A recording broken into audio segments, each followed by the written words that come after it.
Okay, let's get started here, folks. Good morning. Maybe it's good afternoon. Maybe it's good evening. Whatever. Maybe it's good night for you folks. Nevertheless, we're into chapter 15, or I should say lecture 15, by the way. It's actually chapter 23. I'm on page 804 if you're curious about this. During lecture 14, we talked about a lot of things, as we always do, to include that, a scramble for Africa.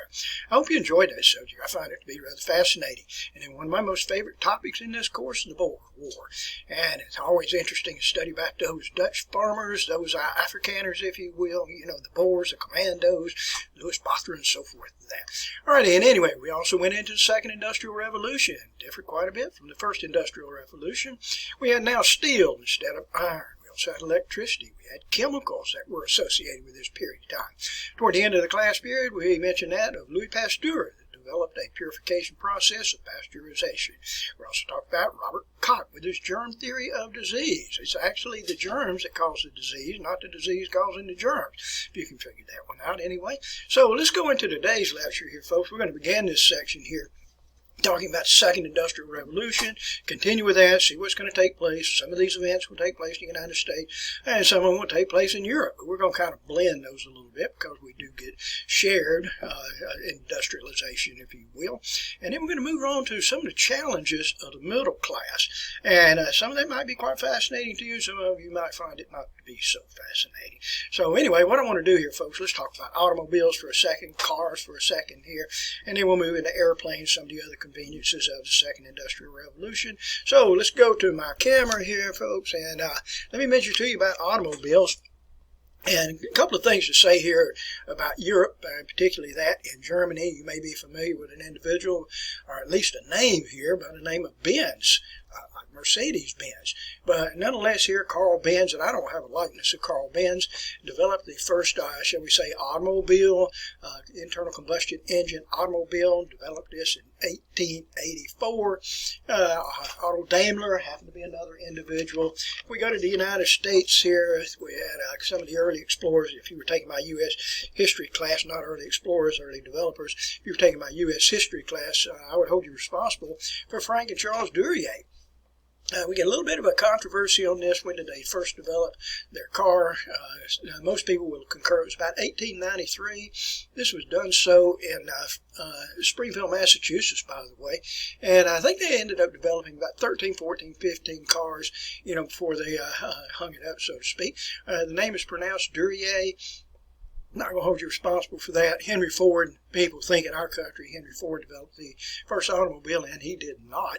And he developed his in 1896. And a little bit of controversy on that, too. Some people say it was 1895. Doesn't really matter with that. So, nonetheless, we're going to see our first cars to come out by 1908. We'll get to Model T. You can look down at the bottom here. This shows you Henry Ford. It tells you it's the first car, but that's really not the case. Duryea brothers' car looked very similar to this, but that's Henry Ford in his car there. He developed Model T, and then later in the 1920s came out with a Model A. All right, so anyway, easy choice of selecting a car. It's black in nature. That's what it looks like. We don't get any options or anything like that. And let's see, a thing black there with a likeness here, right here, if you will, here. This is Louis Pasteur. I just happen to have that on the same page here. All right, so anyway, let's move on from that. And I want to mention to you about aircraft. I already showed you one of the first aircraft in a previous page there, but we had never had powered flight. Now, we'd had glider flights, but no powered flight. And so entering into our focus were two brothers here. They were from Ohio, Wilbur and Orville Wright. They developed bicycles. They made bicycles by hand. I mean, what better way to learn a trade of making an aircraft here than if you work with lightweight tubing, so you know how to make these bicycles. And so what they decided to do is that they would take this internal combustion engine and mount it on a wing of an aircraft and attempt to fly. But one of the things that they needed a prevailing wind of 17 miles per hour. And that just was not in Akron, Ohio. But they did know a place where they did have this, and this was a place called Kitty Hawk. Now, Kitty Hawk, and most precisely it was a place called Kill Devil Hill, which is on the Outer Banks of North Carolina. And so that's where they decided that they would develop their new aircraft, constructed some hangars, made their aircraft, and they're going to go through the first flight. Here's what these guys look like here. That is Wilbur without the mustache. That is Orville with the mustache here. They're called the Wright brothers, and Wilbur and Orville Wright, do not call them righteous brothers, as I had somebody to refer to them as at one time, and I don't want you to do that. And let's see here. Let me get it right here, folks. And so let's take a look at the first flight is in preparation to take place. Now, in the background there, that is Kill Devil Hill. Now, notice you have a launching track. There's no undercarriage here, so we have the launching track, which is right here. You can see where I'm trying to work here, folks. And the aircraft was actually pushed up the hill. Notice there's a little boy and a dog that's in the photograph there. Now, there's no seat on the airplane, so the pilot has to lie down on the bottom wing. There is a top wing, too. It almost looks like a box kite.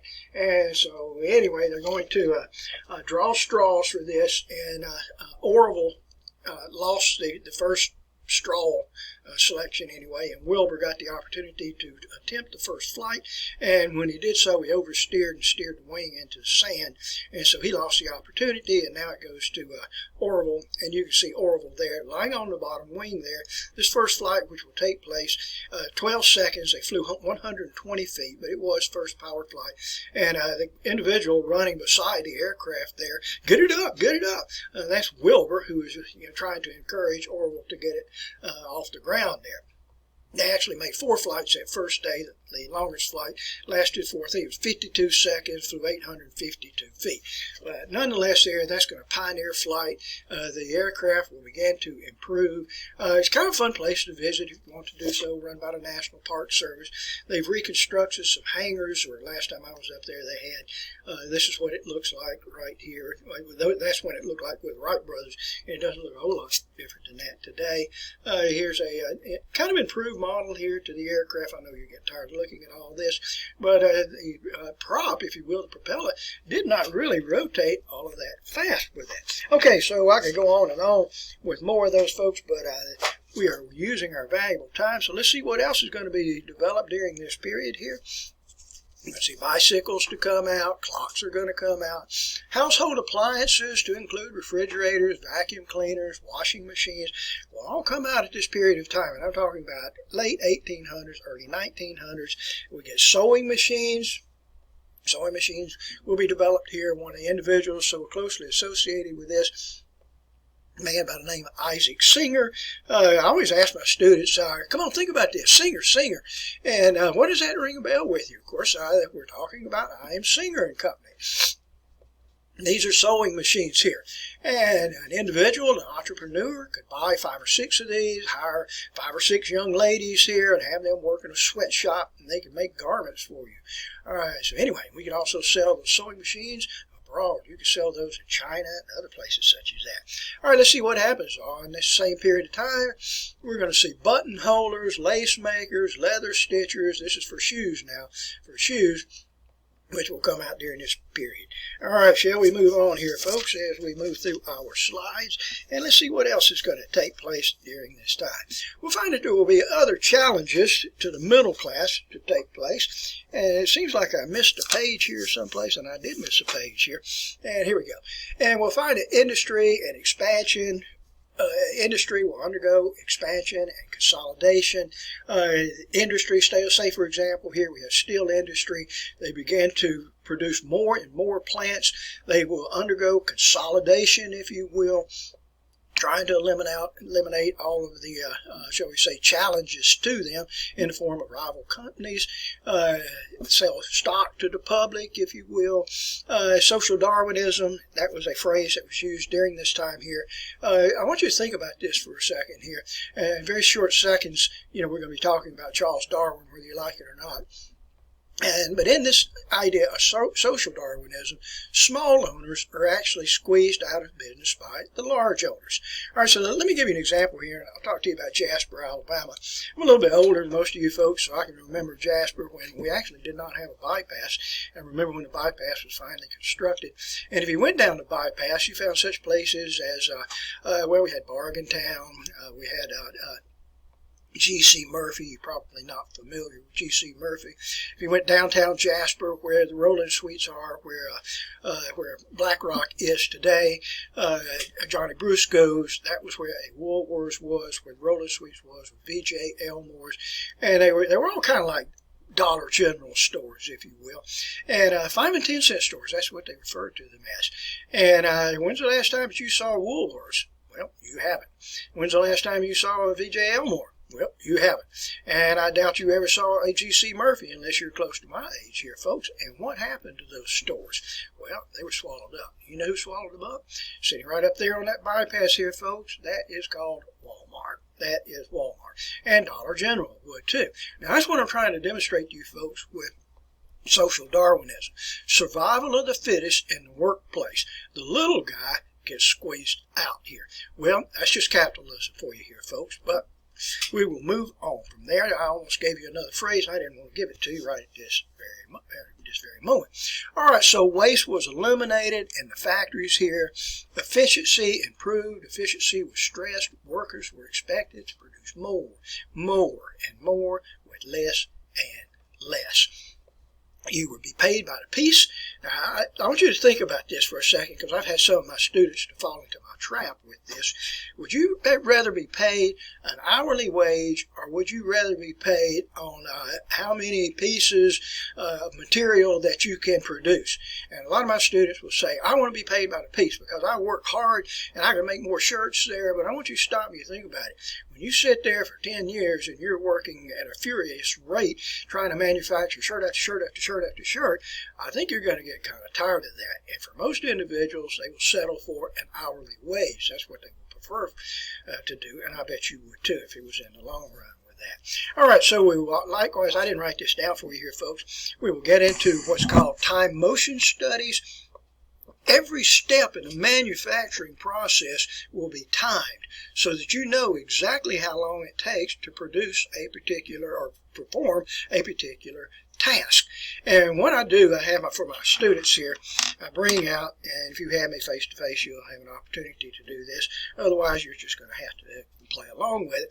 And what I do, I have 3 of my students given one of these bolts, if you will, with a nut on the end, and I have them to thread it down into this fashion right here, and I take a stopwatch and a whistle, and I give them the go, and their goal is to thread that nut on the bolt all the way down to the other end. All right, then we time that. I time it, so it comes out to, what, 3.1 seconds. Well, what's now the standard?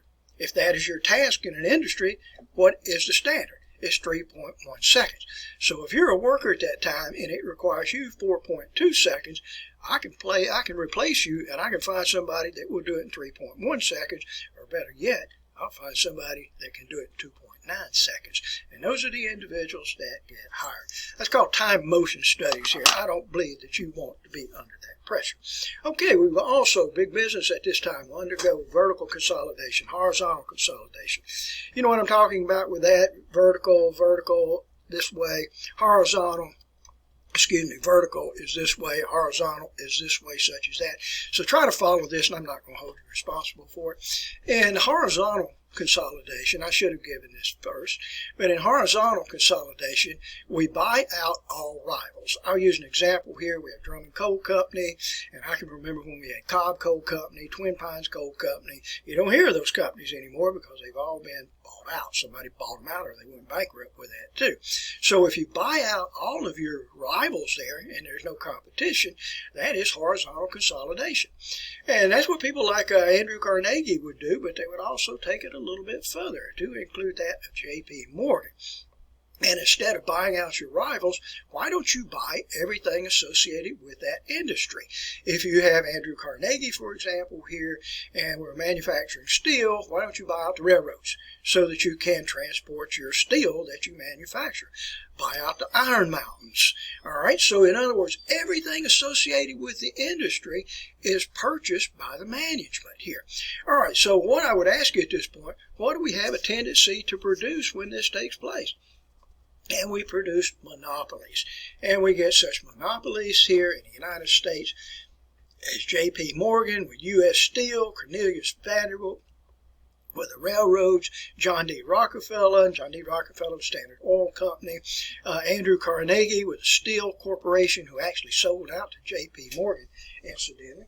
And let's see if I have a likeness of some of those individuals here. I'm looking around here, and it eludes me for the second here, folks. So if I come back to that in just a little bit, I'll show it to you here. Okay, so that's the way that monopolies work, and it's the way it works in Europe, by the way, too. So here's what we have here, folks. And did I miss a page here? And I guess I just did not write it here. So in the United States, in 1890, the United States Congress passed and the President signed the Sherman Antitrust Act, which would declare it illegal to be in violation of combinations and trust in this country. Monopolies are not allowed. But what you're going to find in Europe didn't have the Sherman Antitrust laws, so we're going to end up with more monopolies that will be present in certain places like Germany. All right. Okay, so anyway, let's move on here. And finally, I get to the point here, other challenges to the middle class.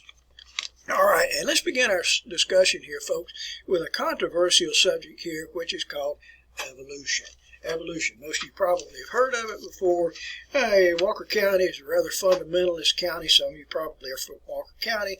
Rather fundamentalist, so I've heard many people refer to this as evolution. Evolution.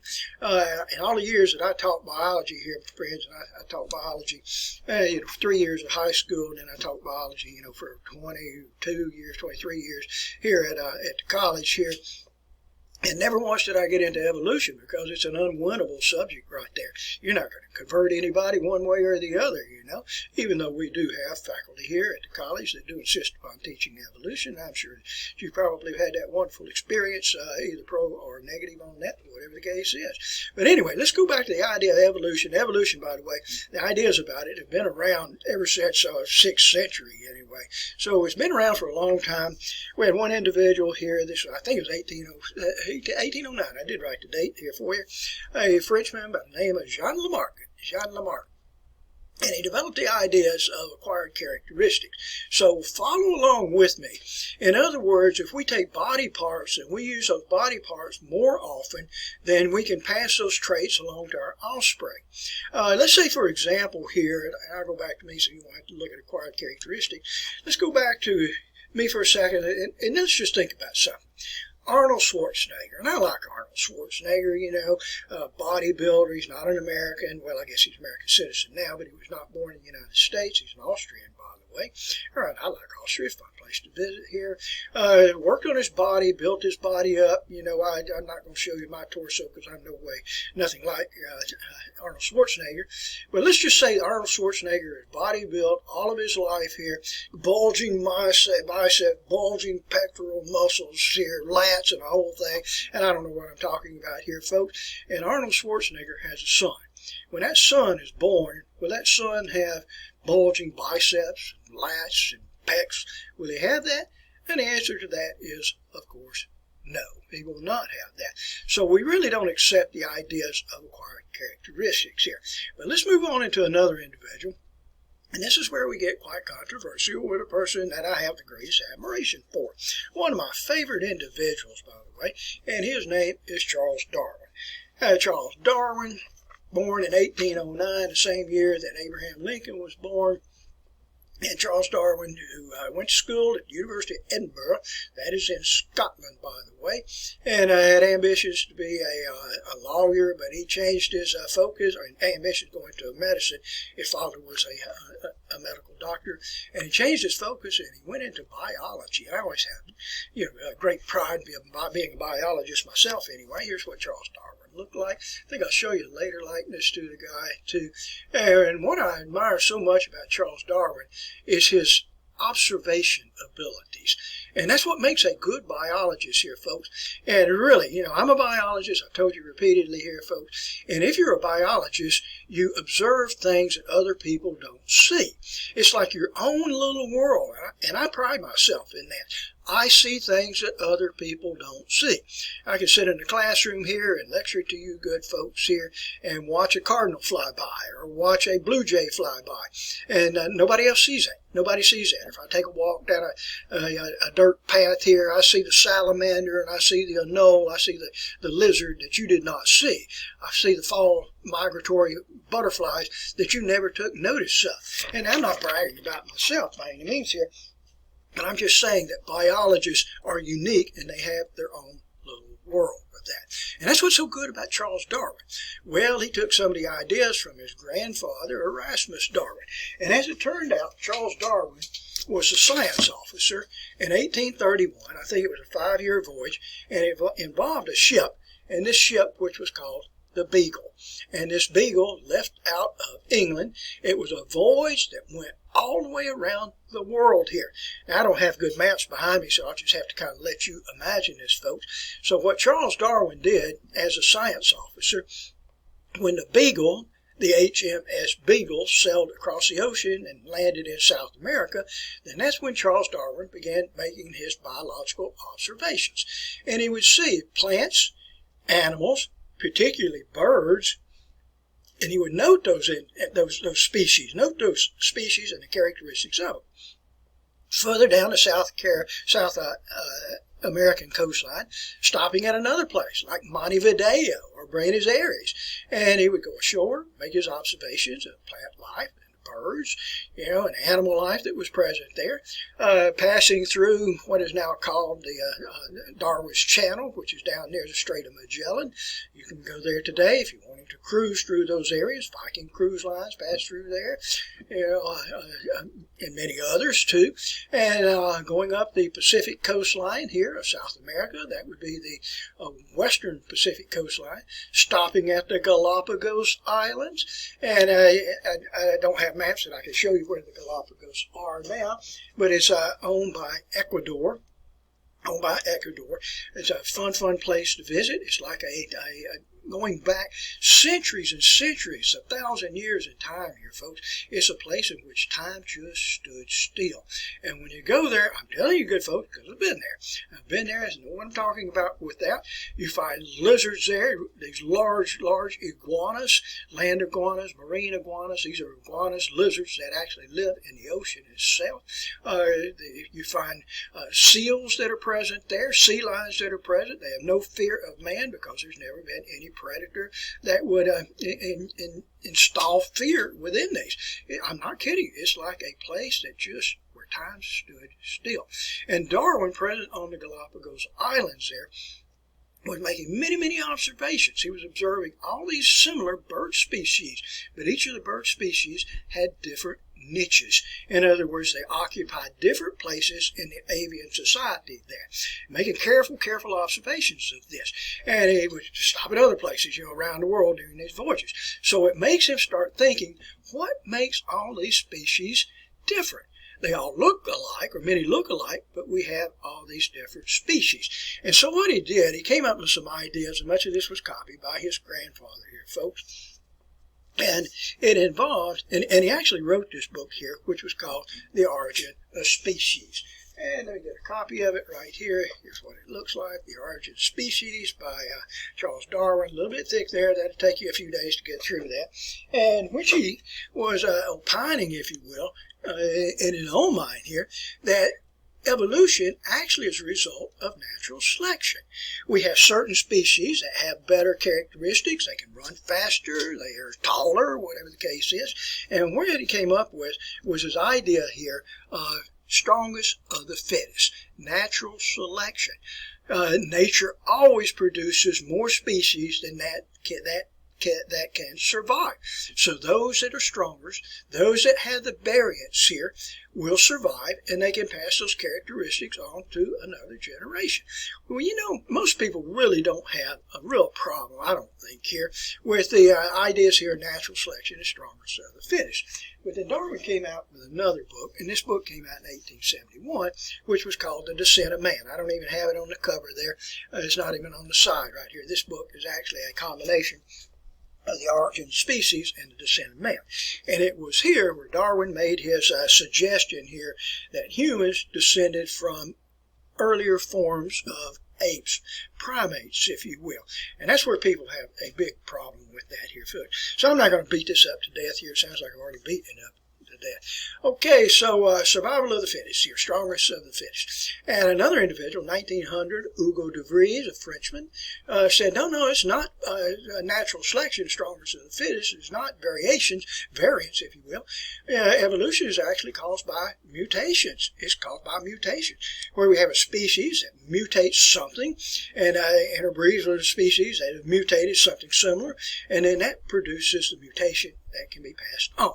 I've often thought, I only have two hands here, folks, and I'm a very, very, very busy person. I only showed you one of my hands, but I'm a very, very busy person, and it seems like time is so essential to me all the time, and two hands just doesn't handle this. And what I wish is I could mutate another hand, another arm right out of my chest here. Then I wouldn't have to put my keys between my teeth to carry those around when my arms are full.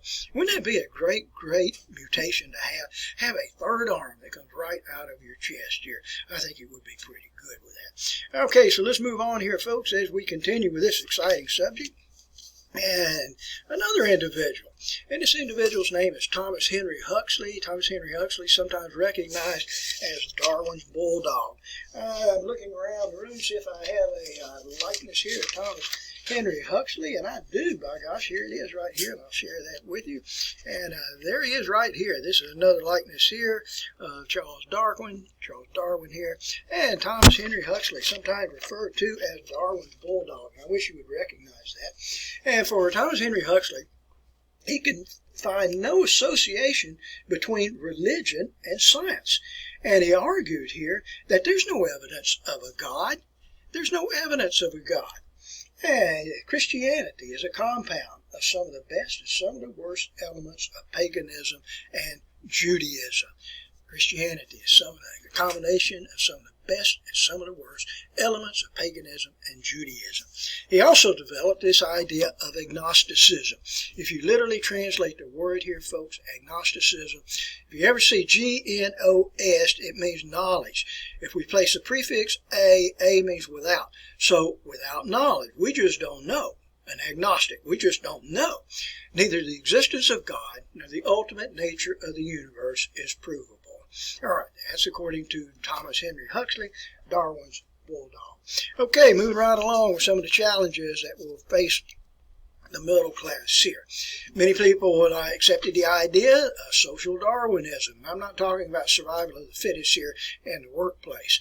And Herbert Spencer was an example of this, and he's an Englishman, by the way. And before you jump on him too badly, there are two things I want you to remember. Number one, it's my voice, but it's not my philosophy here, folks. And number two, I'm not living here in 1890. So Herbert Spencer did live, and it's Spencer, by the way, I didn't put the R on it, but did live in that period of time here. All right, now let me share this with you, because many people believe this, and I don't believe this, by the way, but the white race is superior to the black race. Non-Jews are superior to Jews. The rich are superior to the poor. And the people that are British citizens in British occupied countries are superior to those natives that are present there. But nonetheless, we don't believe that today, because that is prejudice thinking with that. But that was a prevailing thought among many during that time period. Another individual we have here, Ivan Pavlov. You may pronounce it as Ivan. Ivan Pavlov gave us the idea of the conditioned reflex. Perhaps in a psychology course you have studied that. But where he got his ideas from was when he was feeding his dogs, and he would feed his dogs and he would ring a bell, so that the dogs would associate bell ringing with feeding time. So after a time, all he had to do was ring the bell, and when he rang the bell, then the dogs would begin to salivate. They would begin to prepare for feeding. I find that in my own home. I've got a little dog that I'm very, very fond of here, folks. And if he hears a can opener or he hears somebody wandering around in the kitchen, he immediately runs up to the back door and prepares to be fed. My cat that I have does the very same thing with that too. All you have to do is just walk into the kitchen, walk over to the particular corner where her cat food is, and she will immediately buzzline right into where she wants to be fed. I see it in you good folks. I honestly do, and I find it to be quite comical here. here, folks. Let's say, for example, your class ends at 9:45. And if it ends at 9:45, I can always tell here, folks, by 9:35, 2 or 3 students are going to start bringing out their keys, and they're going to jingle their keys. They're going to fold up their textbooks and close their notebook here. And I'm telling you, good folks, right now, if you do that in my class, that's just an open invitation for me to go 10 more minutes. So keep your keys in the pocket and don't fold your textbook and your notebook with that here. All right, and I see that in you, good folks, and that is a conditioned reflex because you're ready to go. And I know you're ready to go because I'm sitting there looking at the clock right now. I can tell you I am 29 minutes and 54 seconds into this lecture here, folks. So let's move right along. Okay, here, and let's see what else we have here. Okay, all right, so another individual. And let's give me this position right here. My pages are sticking together, so I'm having to struggle with this. Psychoanalysis. And the pioneer of psychoanalysis with that is Sigmund Freud. Sigmund Freud. Let me show you a likeness here of Sigmund Freud. There he is in your textbook there, folks, cigar and all. And I don't know if he's one of my favorite people. I really don't have a dislike for him. But he interpreted human behavior in terms of the unconscious mind rather than the conscious mind. Now, for Sigmund Freud, he recognized the conscious mind. There's no question about that. He recognized the conscious mind. The conscious mind he deemed to be the ego, but he felt like the unconscious mind, the id, was the stronger of the two. But we are powered by powerful forces here, folks, internally. We have all these forces here, these powers, if you will. Pleasure, hunger, aggression, maybe thirst drive, self-preservation, obviously, sex drive, and these are very, very strong urges, but we keep them in check here, folks. The society, the superego, keeps those in check. Thank goodness we have clothes. You may have the desire to strip your clothes off and go running from this classroom. Please do not do that. Society does not permit this. Society, the superego, does not allow that. And these are strong forces, and sometimes they come in conflict with each other, and they manifest themselves through dreams, or slips of the tongue, such as that. And what Freud was saying, you can take Mr. Mayhall's class and you understand far better, he will explain it far better than I, that these forces exist as an iceberg. We have the ego, the conscious mind, that is above the surface. And then we have the very powerful id, the subconscious mind, the unconscious mind, that is beneath the surface here. All right, and in 1899, Sigmund Freud wrote his book, The Interpretation of Dreams. The Interpretation of Dreams. Okay, so anyway, that's enough there on Sigmund Freud. And another individual here. And this individual, Friedrich Nietzsche, one of my favorite individuals, by the way. Let's see if I can find him right here. I'm looking for him. Here he is. And here's Nietzsche here next to Freud. There's Freud right there, same photograph I showed you a minute ago. And here's Nietzsche with a bushy mustache, or maybe it's his nose hairs, I don't know. Either way you look at it, either or both of those need to be trimmed, but that is Nietzsche. Okay, complicated individual here, folks. He's a German, by the way. Let me try to get your lighting done, adjust a little bit better. All right, I'm speaking to you through the voice here of Friedrich Nietzsche.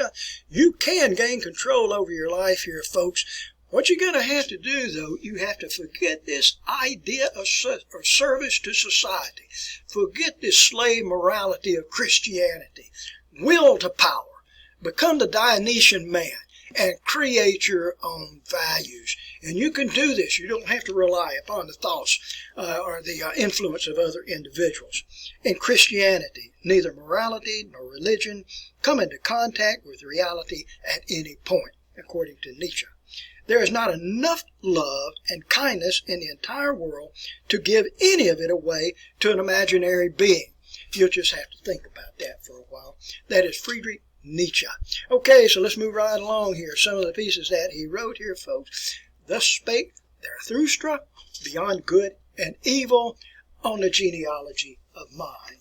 Some of the examples here of books that were written by Friedrich Nietzsche. You will see him in the future. Okay, so since we're on the subject here, folks, of literature, let's address some of the writers of this time. And I'm going to tell you that many people became quite interested in getting away from books. And by getting away from books, this means that you can read newspapers. Some of the popular publishers at this time, this is in England, by the way, was Alfred Harmsworth. And then if we go to the United States, if you take my U.S. history course, I'll spend time with this. In the United States, we have William Randolph Hearst, had, I think it was 9 newspapers, 2 magazines. Joseph Pulitzer, I'm sure you probably heard the name. Pulitzer Prize, you probably heard that title anyway. And for all of these individuals, and particularly with Hearst and Pulitzer, it was almost like fake news, my friends, and I hate fake news. We have some of our cable networks that are heavily engaged in fake news. Some of our mainstream media heavily engaged in fake news, and they know it's not true, but nevertheless they just put it out, just hoping that the gullible will believe that. And unfortunately, many in the gullible do believe that too.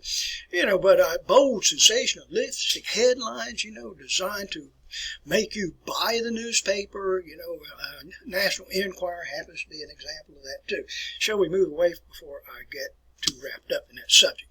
But many people were just tired of reading these boring scientific articles from Charles Darwin or Nietzsche or Pavlov or Freud, and they were looking for lighter reading, something that would just be more fun, more entertaining to read. So let's spend a few minutes here, folks, and let me introduce you to some popular authors of this period of time. Some of these individuals you have seen before, such as Charles Darwin, Tale of Two Cities, David Copperfield, Christmas Carol, and we can go on and on with that. But a French writer, Émile Zola. Our next lecture, I'll talk a little bit about Émile Zola, not too much anyway, but he wrote this piece which is called Nana, Germinal. The next time we get together, I'll mention to you about one called J'accuse. All right, let's see who else we have. Thomas Hardy, Jude the Obscure happened to be one of his pieces here.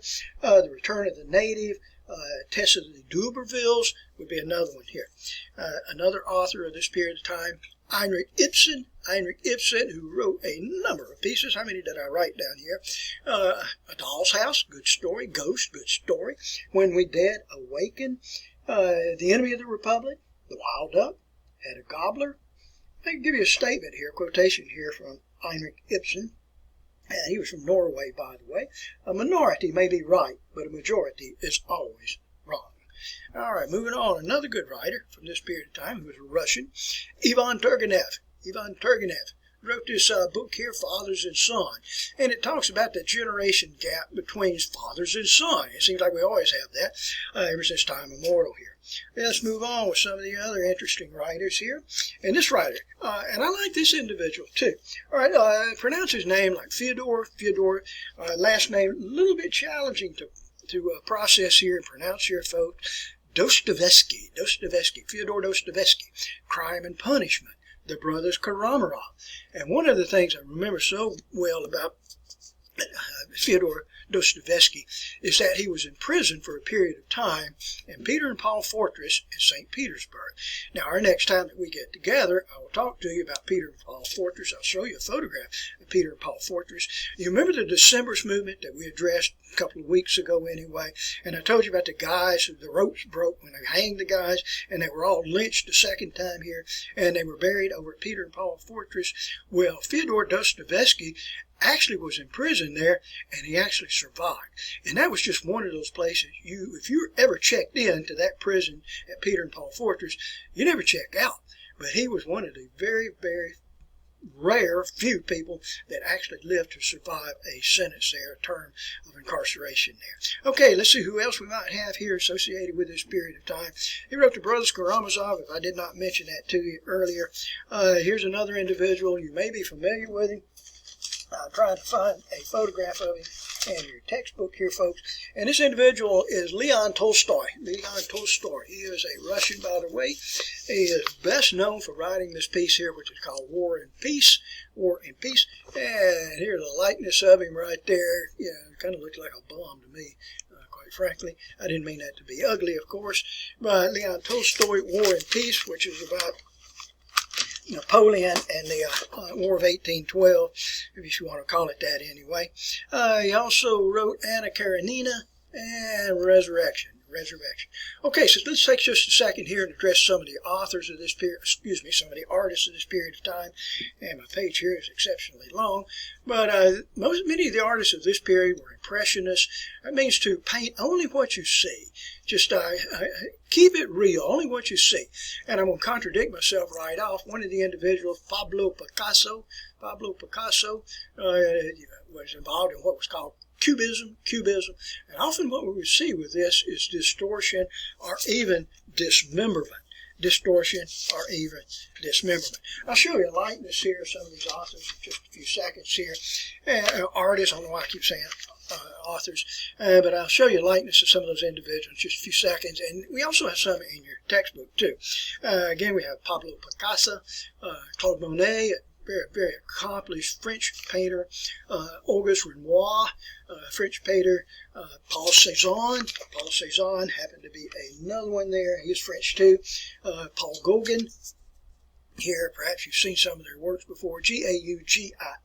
I will not hold you responsible for those. Vincent van Gogh, The Starry Night. I like Van Gogh. I'm going to step away. I'll let you look at that for just a second here, folks. I'm trying to find something here, and I am challenged to the maximum here. I have it now.